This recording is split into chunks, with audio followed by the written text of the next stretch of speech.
Bem, pessoal, nós vamos dar início aqui à videoaula sobre o capítulo 5, né, do livro de Engenharia de Software do Somerville, né, modelagem de sistemas. O que a gente vai ver nessa aula é o seguinte: modelos de contexto. Vou explicar como que você pode representar em que ambiente o seu software, seu sistema está inserido. Modelos de interação, que mostra a interação entre os atores e o sistema. Modelos estruturais, que mostram aí, por exemplo, a arquitetura do seu sistema. Modelos comportamentais, que mostra o comportamento do sistema após determinada ação, né? Engenharia dirigida a modelos. Então, é isso que a gente vai ver aí nessa videoaula. Bem, modelagem de sistemas. Esse é um tópico muito importante da engenharia de software, né? Talvez tenha que ter uma disciplina específica só para modelar sistemas, porque esse é um processo não é tão trivial, né? E depende de muita prática, depende de muito estudo, muitos exemplos, né? Mas eu vou tentar aqui nessa videoaula apresentar para vocês uma ideia geral, né? E quero também mostrar aqui alguns exemplos reais, né? De modelos que podem ser gerados a partir da implementação de um software, do projeto de um software.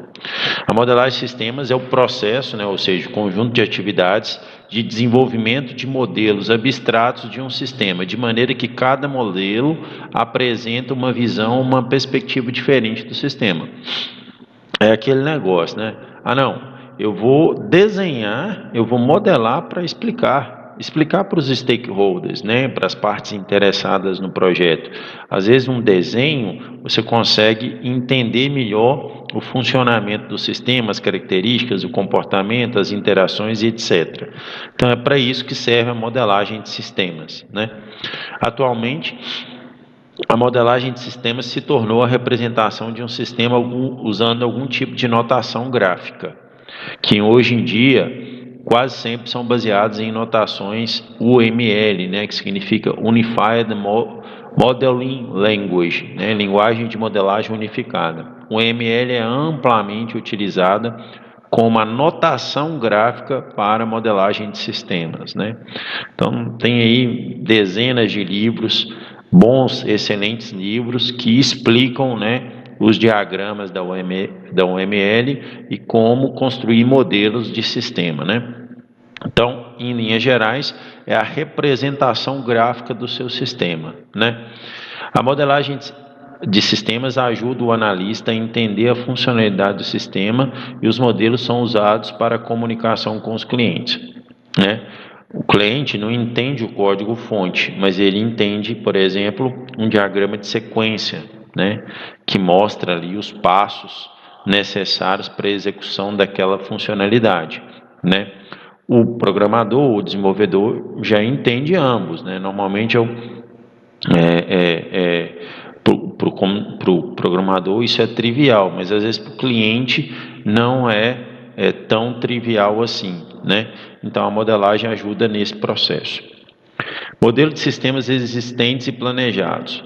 Os modelos de sistemas existentes são usados durante a engenharia de requisitos. Eles ajudam a esclarecer o que o sistema existente faz e podem ser usados como uma base para a discussão dos seus pontos fortes e fracos, o que pode levar a requisitos para um novo sistema. Isso aqui, na prática, particularmente, eu acho que não funciona muito bem, por quê? Porque se você já está trocando um sistema, é porque aquele sistema seu é antigo, é um sistema legado, é um sistema que não está atendendo mais. Então, dificilmente você vai ter, na prática, a documentação desse sistema antigo, né? Então, na prática, eu acho que isso aqui não funciona, não existe, né? Os modelos de um novo sistema são usados durante a engenharia de requisitos para ajudar a explicar os requisitos propostos para os outros stakeholders do sistema. Claro né? Os modelos são exatamente, o objetivo da construção deles é exatamente isso, né? É uma forma mais básica, por meio de notação gráfica, de explicar os requisitos propostos para as partes interessadas. Os engenheiros usam esses modelos para discutir propostas de projeto e para documentar o sistema para implementação. Exatamente para isso, né? Como que vai ser o projeto, né? Como que a gente vai documentar isso, né? Então, ele utiliza os modelos para realizar propostas de projeto e para realizar a documentação. Um processo de engenharia dirigida a modelos, ou seja, que utiliza modelos na engenharia de software, na construção do sistema, é possível gerar uma implementação do sistema completa ou parcial a partir do modelo do sistema. Isso depende muito da ferramenta que você tem, né? Por exemplo, você construiu um diagrama de sequência, que é o modelo mais próximo do código-fonte. Você consegue gerar o código-fonte a partir de um diagrama de sequência? Sim, aí tem ferramentas para esse propósito, né? Então, se você vai utilizar a abordagem de engenharia dirigida a modelos e vai construir para, sei lá, 90% das funcionalidades do seu sistema os diagramas de sequência, então talvez seja interessante você utilizar uma ferramenta que possa depois gerar código para você otimizar esse trabalho, porque querendo ou não, gerar o diagrama de sequência e implementar é a mesma coisa, só que um usa notação gráfica e o outro usando a linguagem de programação. Então, se você puder pegar e transformar uma para outra, isso aí se torna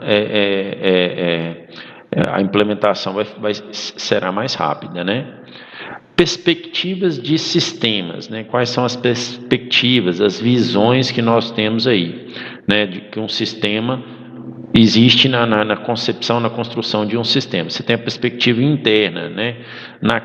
Externa, na qual você modela o contexto, o ambiente em que seu sistema está inserido, né?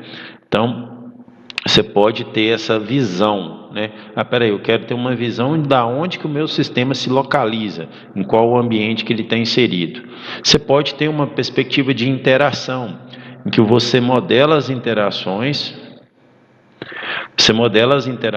entre um sistema e seu ambiente ou entre os componentes de um sistema. Então, aqui você vai ter uma perspectiva das interações que podem ser efetuadas, que podem ser colocadas nesse sistema. Uma perspectiva estrutural, na qual você modela a organização de um sistema e a estrutura dos dados processados pelo sistema. Então, você tem uma perspectiva da estrutura do sistema. Por exemplo, a arquitetura de um sistema é uma visão estrutural desse sistema, uma perspectiva estrutural.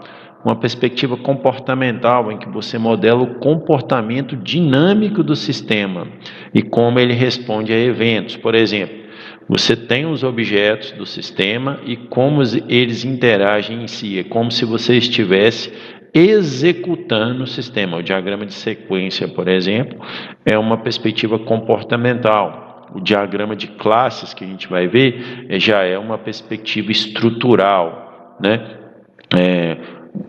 O diagrama de casos de uso é uma perspectiva de interação, né? O diagrama perdi o nome aqui, de contexto, né?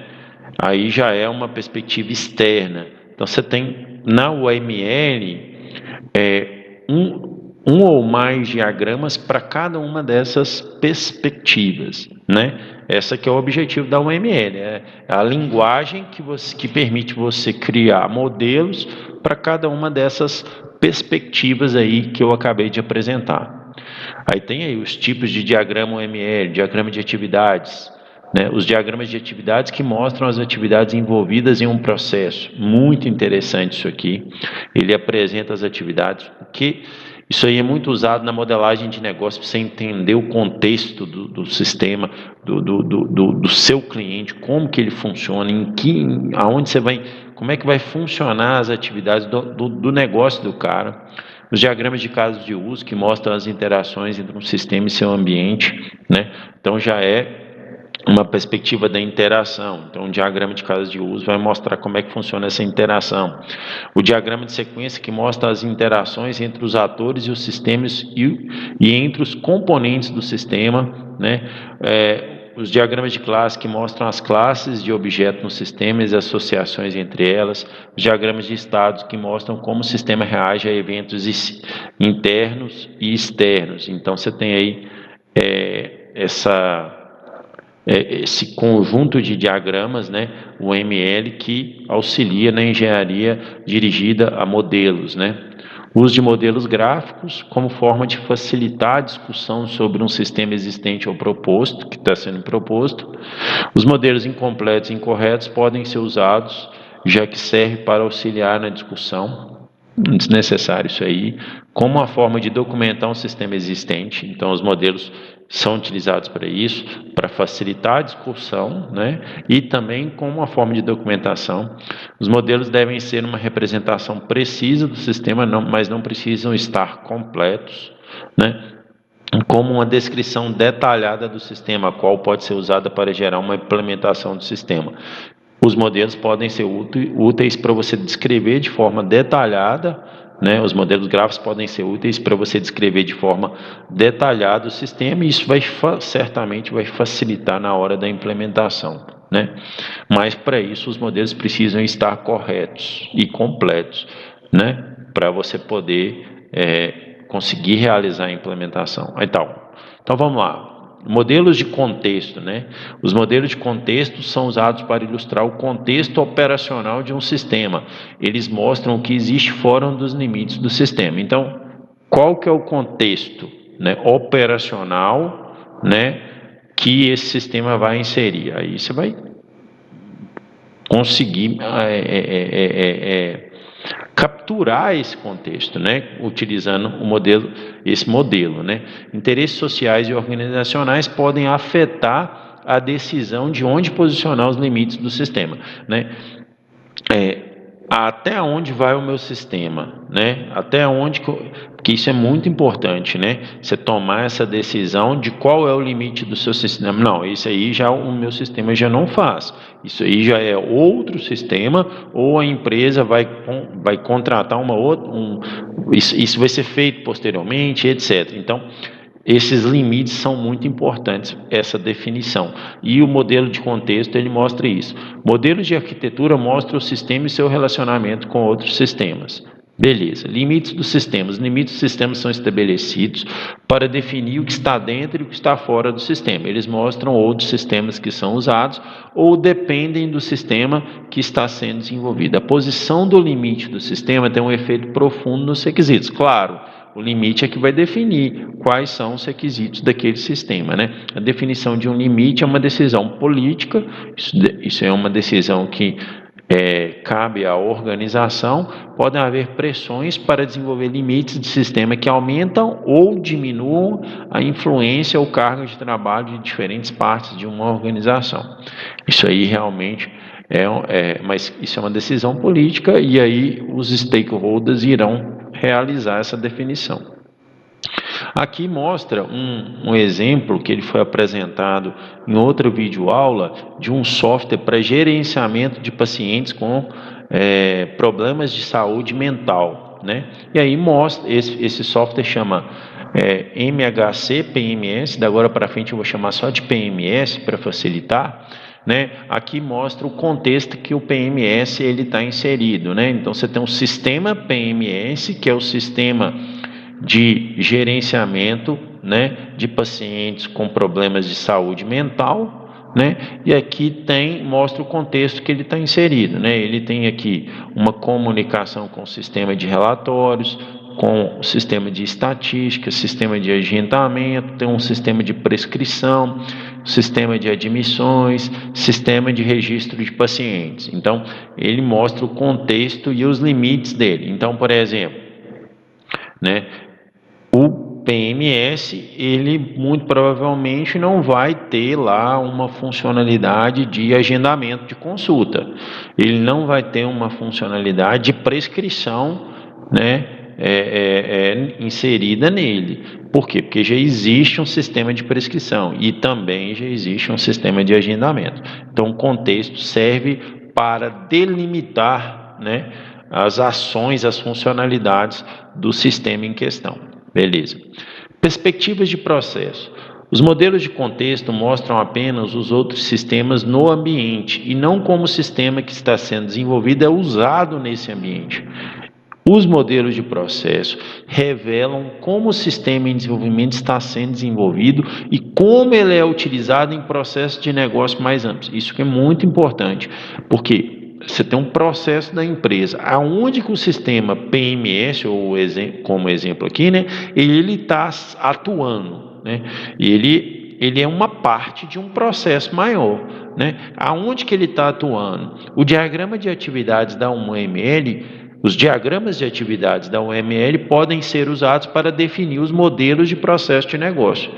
Aqui está um exemplo, né? Aqui você tem um sistema PMS, né? O que o sistema PMS faz no modelo de negócios dessa clínica ou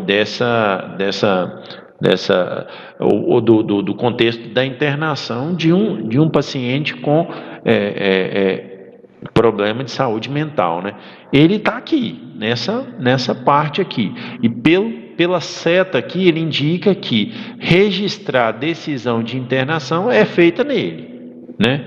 Então, aqui você tem a fase inicial, essa bolinha aqui representa o início das atividades, e aqui você tem o estado final. Então, você tem o estado inicial, você tem o estado final. Isso aqui é um diagrama de atividades da UML. Então, por exemplo, confirmar a decisão de internação. Beleza. Quando você confirma a decisão de internação, aí tem duas atividades que você tem que fazer. Você tem que informar ao paciente dos direitos e você tem que registrar a decisão de internação no PMS. Beleza. Feito essas duas atividades, você tem aqui uma decisão. Se o paciente for perigoso, você tem que encontrar um local seguro. Caso contrário, você vai admitir no hospital. Então, se ele for perigoso, você vai encontrar um local seguro. Se esse local seguro não está disponível, você vai transferir para a delegacia de polícia. Vê que isso não tem nada a ver com o sistema. Isso é um modelo de negócios da internação involuntária de um paciente com saúde mental, né? Agora, se você já tem um lugar seguro disponível, você vai transferir esse paciente para esse hospital seguro, né? Todas essas atividades vão cair nessas próximas atividades aqui. Admitir no hospital significa usar o sistema de admissões, que é um outro sistema, né, que não tem a ver com o sistema PMS. Beleza. Então, vamos supor que ele não é perigoso, né, e ele foi admitido, então usou-se o sistema de admissões. Beleza. Qual que é os próximos passos, né? Quais são as próximas atividades? Tem que informar a assistência social, informar parentes próximos e atualizar o registro. A atualização do registro, ela já é feita no PMS, né? Então, esses passos aqui levam ao processo de internação. Fez a atualização de registro, fez essas três tarefas, considera que o paciente já está internado. Pronto, esse é o procedimento, né? O processo para internação involuntária. Então, ele está sendo modelado aqui.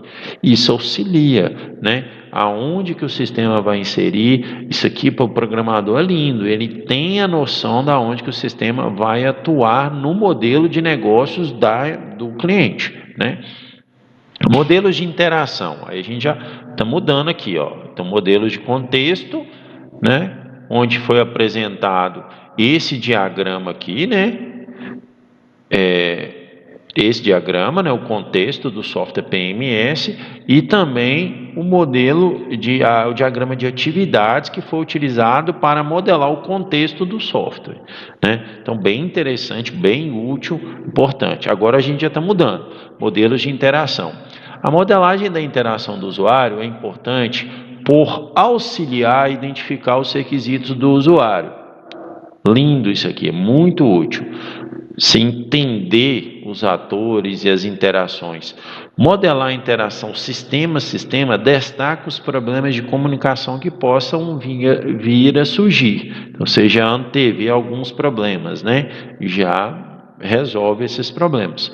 Modelar a interação de componentes auxilia a entender se uma estrutura proposta de sistema pode fornecer um desempenho e uma confiança requerida do sistema. Pode auxiliar nesse aspecto também. Os diagramas de caso de uso e os diagramas de sequência podem ser usados para modelagem de interação. Modelagem de caso de uso. Os casos de uso foram desenvolvidos originalmente para auxiliar na elicitação de requisitos e atualmente estão incorporados na UML. Normalmente se usa a modelagem de caso de uso na fase de elicitação de requisitos, né? Na geração do documento de especificação de requisitos. Cada caso de uso representa uma tarefa distinta que envolve interação externa com o sistema. Os atores em um caso de uso podem ser pessoas ou outros sistemas. São representados esquematicamente para fornecer uma visão geral do caso de uso em uma forma textual mais detalhada. Então, aqui você tem um caso de uso simples, né? Você tem dois atores. A recepcionista é um ator e o sistema PMS é outro autor. O que a recepcionista faz? Qual a atividade que ela realiza? Ela transfere dados para o sistema de registro de paciente. Então, é um exemplo de um caso de uso. Você vê que é um exemplo gráfico, né? Aqui estão os atores e aqui está a atividade, né? Transferir dados. Aqui já tem uma descrição tabular do caso de uso, né? Então é aqui por meio de tabelas. Aqui é uma descrição, uma apresentação gráfica, aqui uma descrição tabular, utilizando tabelas e com um pouco mais de informação, de mais detalhes, né? Atores: recepcionista do médico, né? E o sistema de registro de pacientes, né? Que é o PMS. Então, esses são os atores. Aí a descrição desse caso de uso, né? Uma recepcionista pode transferir dados do PMS para um banco de dados geral de registros de paciente mantido por uma autoridade de saúde.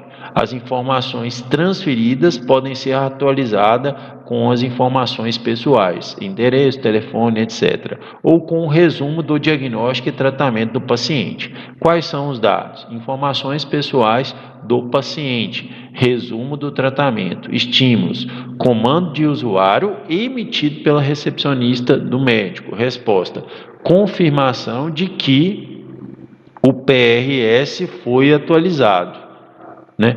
Desculpe aqui, não é o PMS. O sistema de registro de pacientes é outro sistema, né? Não é o PMS. Desculpe aqui.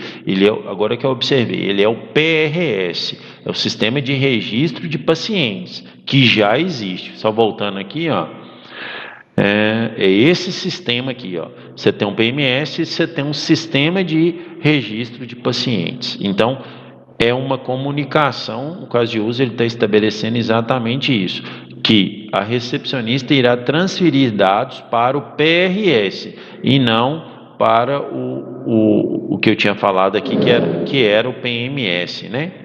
Então, esse aqui foi um erro aqui, né? Beleza? Então, estímulos: comando do usuário emitido pelo recepcionista do médico. Resposta: confirmação de que o PRS foi atualizado. Comentários: a recepcionista deve ter permissões de proteção adequadas para acessar as informações do paciente e o PRS. Então, aqui você tem que ter um controle de autenticação e permissão, né, para que a recepcionista possa acessar. Então, esse é um caso de uso tranquilo que mostra como que é esse requisito, né? Ele mostra detalhadamente como que é o requisito de transferir dados. Aqui mostra casos de uso envolvendo o papel da recepcionista, então aqui mostra a recepcionista e outros casos de uso. Então, o que a recepcionista pode fazer? Registrar paciente, não registrar paciente, ver informações de paciente, contatar pacientes, transferir dados, que foi o que a gente viu. Então, você pode ter um outro caso de uso global mostrando o que essa recepcionista pode fazer, né? Aqui eu já tenho um exemplo, já não é mais de diagramas de casos de uso, aqui já é diagramas de sequência. Os diagramas de sequência são parte da UML e são usados para modelar as interações entre os atores e os objetos no sistema. Um diagrama de sequência mostra a sequência de interações que ocorrem durante um caso de uso em particular ou uma instância de caso de uso. Os objetos e atores envolvidos são listados na parte superior do diagrama com uma linha pontilhada desenhada verticalmente a partir dele. As interações entre os objetos são indicadas por setas anotadas, né? Aqui está um detalhamento das atividades envolvidas no caso de uso, ver informações de pacientes. Lembra aqui, ó? Tem aqui o caso de uso, ver informações de pacientes associados a esse caso de uso, né? Você tem aqui o diagrama de sequências, né? Diagrama de sequência, desculpe. Então, você tem a recepcionista do médico, né? Aí ele utiliza a funcionalidade ver info, né? Aí o sistema PMS, aqui ele solicita o relatório.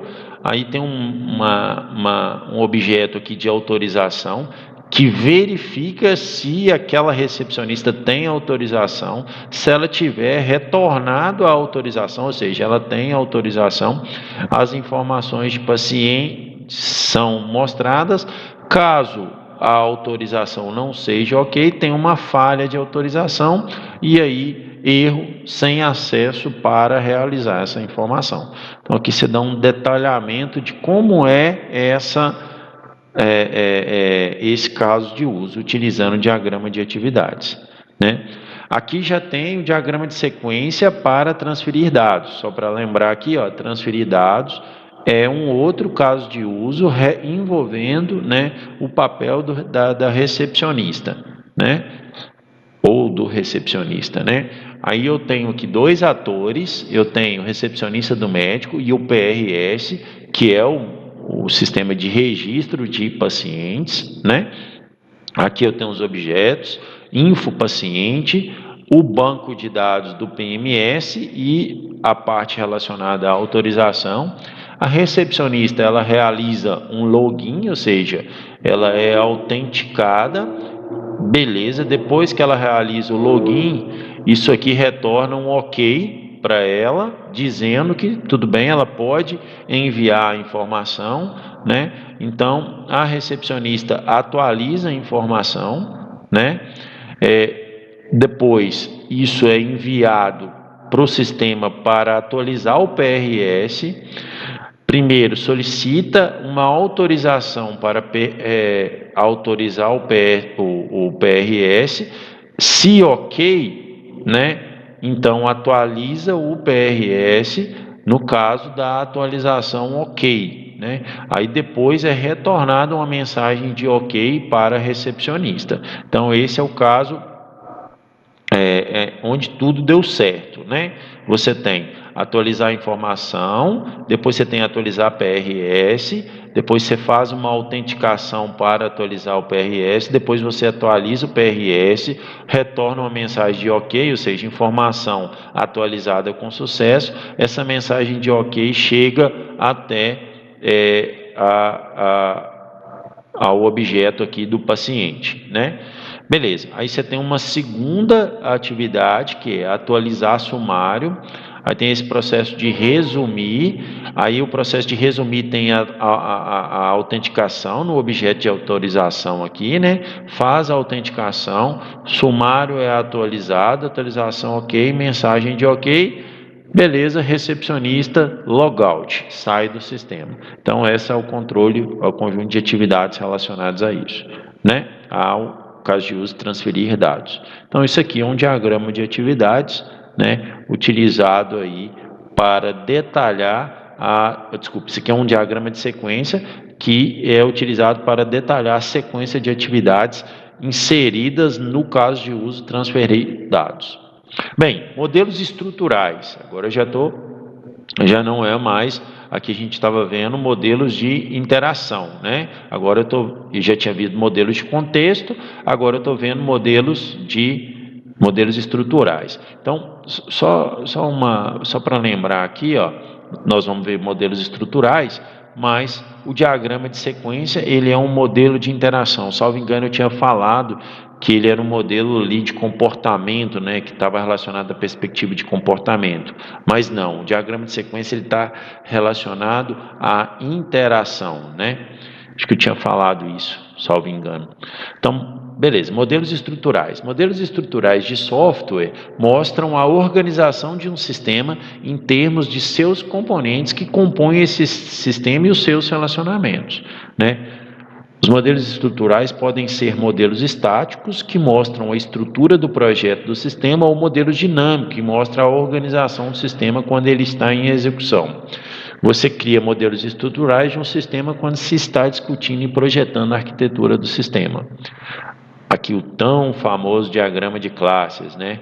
O diagrama de classe, ele é um tipo de modelo estrutural, né?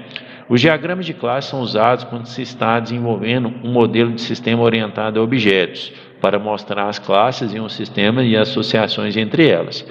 Boa parte, aqui vale um adendozinho, boa parte dos sistemas de informação desenvolvidos atualmente, eles são orientados a objetos. É claro que tem diversos outros tipos de sistema que não seguem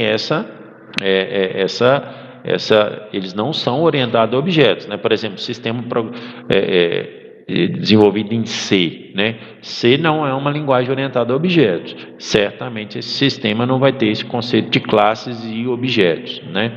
Mas vai ter lá o conceito de arquivos e funções que se assemelham um pouco a classes, né? Uma classe de objeto pode ser considerada como uma definição geral de um tipo de objeto do sistema, né? Uma associação, uma ligação entre classes que indica que há algum relacionamento entre essas classes. Vou mostrar um exemplo para apresentar para vocês essa associação entre a classe, né? Quando se está desenvolvendo os modelos durante os primeiros estágios do processo de engenharia de software, os objetos representam alguma coisa no mundo real, como um paciente, uma receita médica, um médico, etc. É claro que um dos objetivos da programação e da orientação a objetos ela foi desenvolvida exatamente para conseguir representar em um software, em um sistema, entidades do mundo real, né? Por isso que você tem aqui um cara lá que é um paciente, né? Esse cara certamente vai ser uma classe. Você vai ter a classe paciente. Você tem lá uma entidade que é a receita médica. Então, certamente, receita médica vai ser uma classe. Você tem lá uma entidade envolvida que é o médico. Então, certamente, o médico vai ser uma classe, né? Aqui mostra um diagrama de classes muito simples, né? E o relacionamento de associação, né? Um paciente ele tem um registro de paciente, né? Então, um exemplo simples aí de um diagrama de classe. Aqui já é um diagrama de classes mais completo, né? Em que você tem as classes e as associações. Então, por exemplo, eu falei, paciente vai ser uma classe, né? Médico vai ser uma classe, né? Aí aqui tem outras classes relacionadas aqui, né? Aqui você tem, por exemplo, dá um exemplo aqui, um paciente, né? Ele tem uma associação com a classe consulta, né? Significa que um paciente ele frequenta uma consulta, né? E um médico, ele realiza uma consulta. Nessa consulta, ele prescreve uma medicação ou ele prescreve um tratamento, né? O paciente, ele tem uma condição, né? Essa condição, ele é diagnosticado com alguma doença. Essa condição dele mostra aqui uma condição, alguma doença não, às vezes ele não tem problema de saúde, então por isso que ele colocou aqui condição, né? Então um paciente está associado a uma condição. É claro que um paciente pode ter várias condições, e é claro também que uma condição, por exemplo, o cara está com dengue, eu posso ter vários pacientes com dengue. Então ele mostra esse relacionamento aqui, ó, de um para muitos entre condição e paciente. Então, isso aqui é um exemplo de classes e associação, né? Aqui está a classe consulta, né? Com um pouco mais de detalhes, né? Consulta, então, ela tem uma lista de médicos, data, horário, clínica, motivo, medicação prescrita, tratamento prescrito, anotações de voz, transcrições e etc. E ele tem alguns métodos, né? O que você pode fazer com o objeto consulta? Você pode criar uma nova consulta, você pode prescrever para aquela consulta, você pode registrar anotações, você pode transcrever, né? E etc. Aí, pessoal, aqui só para ilustrar mais a nossa aula, né? Nossa parte da aula, porque aqui já vem pontos importantes, eu vou mostrar para vocês um diagrama de classes, né, de um sistema que eu desenvolvi, né? É um sistema de informação financeira, um sistema de gerenciamento financeiro de uma empresa, né? Então eu vou sair aqui dos slides e vou mostrar. Esse aqui é o sistema, né? Está representado aqui por essa tela. Só rapidamente, ele é um sistema aqui que você tem contas a pagar, contas a receber, conta corrente, você tem despesas mensais que você pode lançar, receitas mensais. Por exemplo, se você tem contas a pagar, você tem um fornecedor. Se você tem conta a receber, você tem um cliente. Aqui você tem plano de contas, né? Por exemplo, as minhas despesas, elas são classificadas em despesas operacionais, aí eu tenho despesa com água, eu tenho despesa com alimentação e etc, né? Aqui eu tenho um centro de custo, que no caso aqui está vazio, não tem nenhum centro de custo. Eu tenho as formas de pagamento que pode ter no sistema e tem aqui as opções de relatório. Eu posso tirar relatório de contas a pagar, contas a receber, conta corrente, as transações que houveram nas contas correntes, e aqui eu tenho algumas partes de utilitários no sistema. Então, os sistemas em linhas gerais é esse, né? Ele serve para o controle financeiro de contas a pagar, contas a receber e conta corrente de uma empresa, né? Para isso que o sistema faz. Esse sistema, antes de eu abrir o código aqui, ele foi desenvolvido utilizando tecnologia C#, né, que é uma linguagem de programação mantida pela Microsoft, com o banco de dados SQL Server, né? Então aqui está, por exemplo, aqui tá as classes desse sistema, o código-fonte do sistema, né? Por exemplo, que o conjunto de classes geradas, né? Então aqui eu tenho todas as classes. Esse sistema é um sistema orientado a objetos, então eu tenho todas as classes relacionadas aqui que eu utilizo no sistema, né? E aqui, gente, só mostrando para vocês, eu tenho aqui o diagrama de classes desse sistema, né? Então, vou dar só um exemplo aqui, né? Você tem aqui a classe conta, né, que significa aqui uma conta corrente. Essa classe conta, ela está relacionada, né? Quer ver? Deixa eu buscar aqui a tabela de transação, né? Aqui, ó, ela está relacionada à classe conta. Aqui tem um relacionamento aqui, ó, que ela está relacionada à transação. O asterisco significa que uma conta possui N transações, né? Então aqui eu tenho a classe transação. Então isso é um exemplo, né, de classes, né? Então eu tenho duas classes, a classe conta e a classe transação, em que uma conta, né, que está o símbolo 1 aqui, ela tem N transações, né? E aqui esse diagrama de classes é um diagrama de classe real, assim, vale mostrar, né, que mostra todos os relacionamentos entre as classes do sistema. E aqui eu tenho um conjunto de código-fonte, né, por exemplo, vou pegar aqui o mesmo exemplo aqui, a classe conta, né, tá aqui a representação dela, né, ó, public partial class conta, né, isso aqui é a linguagem C#, e aqui eu tenho internamente aqui, ó, uma coleção de transações, né?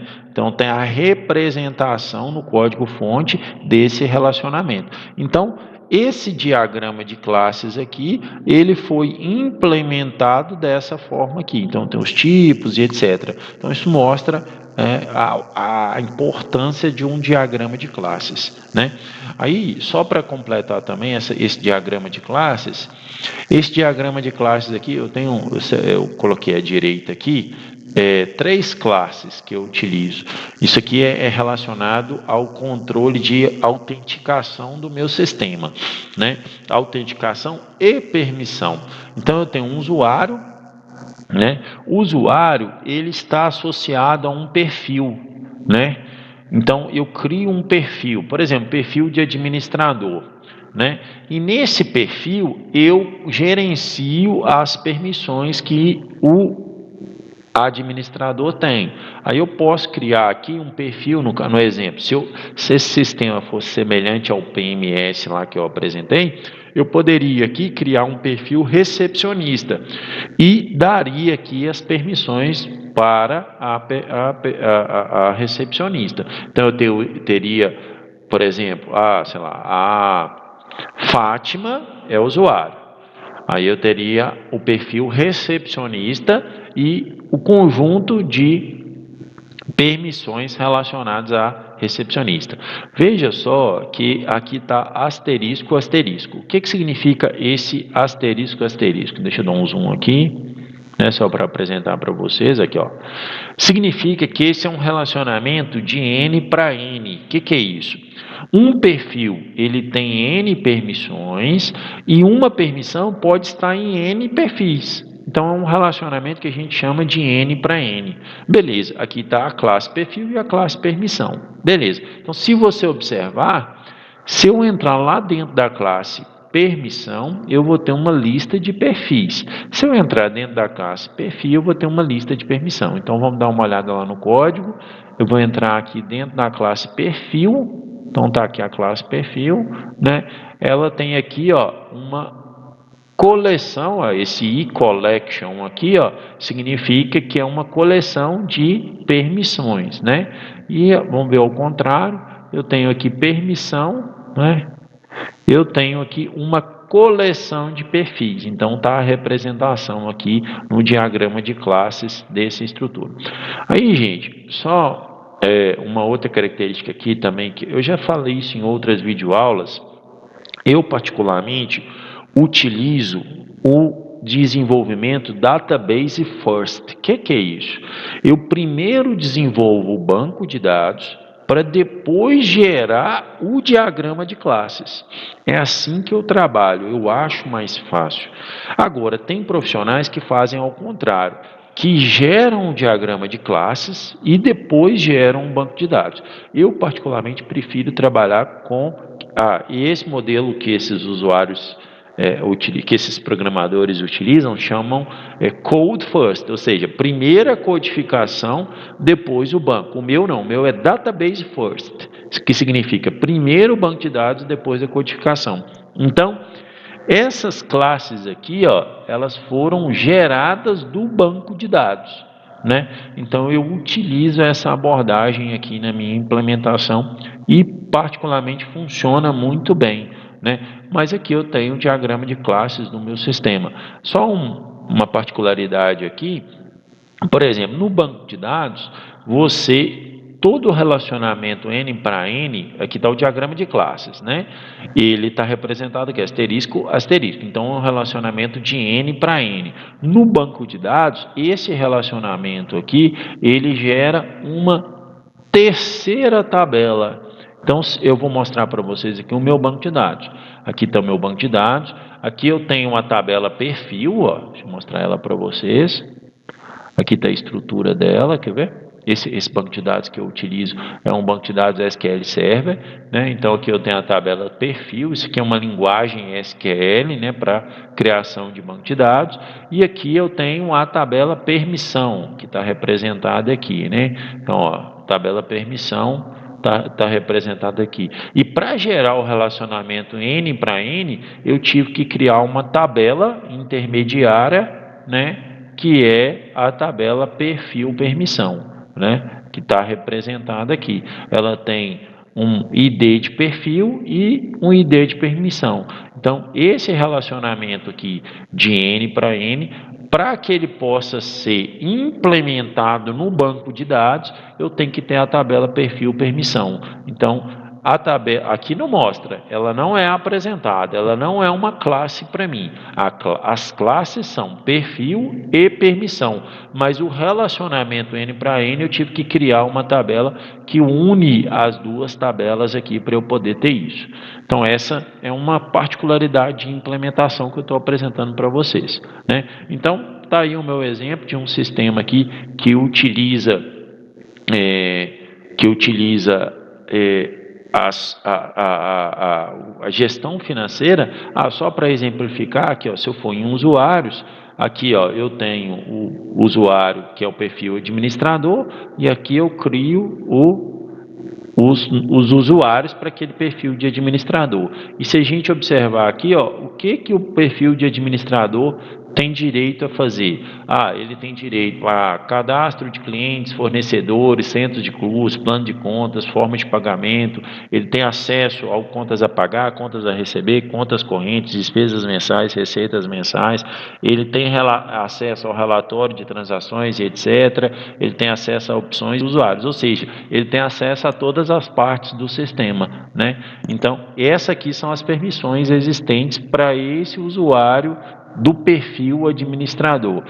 E aqui no caso, César, né, é um usuário do perfil administrador e Corba é um usuário do perfil administrador. Então, só para mostrar para vocês como que isso está ligado no sistema, né? Então, aqui você tem a funcionalidade aqui, né, que é cadastro de perfil. Aí você tem aqui no sistema as classes, né? Aqui, permissão e perfil, que eu já mostrei para vocês. Aqui a gente tem, na parte de views aqui, as telas relacionadas a isso, né? Então, aqui, ó, por exemplo, eu tenho a tela aqui, perfil list view, né? Que é a implementação, ela é implementada em XML, aquela tela, né? Então, ela tem a tela aqui para ela e tem as outras telas necessárias para essa funcionalidade. Então, estou mostrando na prática para vocês aqui como que é esse diagrama de classes na prática, né? É claro, gente, que isso aqui, para você chegar, ter experiência de construir isso aqui, isso é um processo mais longo, mas só mostrando para vocês que é muito importante o diagrama de classes para mostrar a estrutura do sistema, né? Então, voltando aqui à nossa aula, então está aqui a classe consulta, né? Representada aí, só voltando aqui. Então, quais foram os pontos importantes que nós vimos aqui nessa aula? O modelo é uma visão abstrata de um sistema que ignora alguns detalhes do sistema, né? Não é tão detalhado assim, mas serve para você mostrar o contexto, as interações, a estrutura e o comportamento do sistema, né? Os modelos de contexto mostram como o sistema que está sendo modelado está posicionado em um ambiente com outros sistemas. A gente viu isso no modelo de contexto, né? E viu até um diagrama de atividades que mostram o contexto do negócio que o sistema PMS está inserido, né? Os diagramas de caso de uso e os diagramas de sequência são usados para descrever as interações entre o usuário do sistema que está sendo projetado e os usuários e os outros sistemas. Então, se você observar, o diagrama de sequência, ele está relacionado com o diagrama de caso de uso. A gente viu isso, né? Você tinha lá transferir informações, né? Aquele era o caso de uso. Depois você tinha um diagrama de sequência com o mesmo nome, transferir informações, que mostrava todos os subpassos para que você consiga transferir a informação, né, para o sistema PRS lá, que é um sistema auxiliar. né? Os casos de uso descrevem as interações entre os sistemas e os atores externos. Diagrama de sequência adicionam mais informações a esses, mostrando as interações entre os objetos do sistema, né?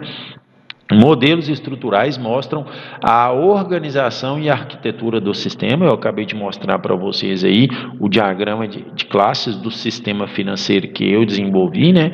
Os diagramas de classes são usados para definir a estrutura estática de classes em um sistema e suas associações. Aí eu mostrei em detalhes o diagrama de classes, né, em que você mostra a estrutura estática e as associações, por exemplo, aquela associação de N para N entre perfil, entre a classe perfil e a classe permissão. Beleza, pessoal? É isso, a nossa videoaula. Os próximos slides aí a gente vai trabalhar na próxima videoaula. Essa é a parte 1 do capítulo de modelagem de sistemas. Até a nossa próxima videoaula. Um abraço.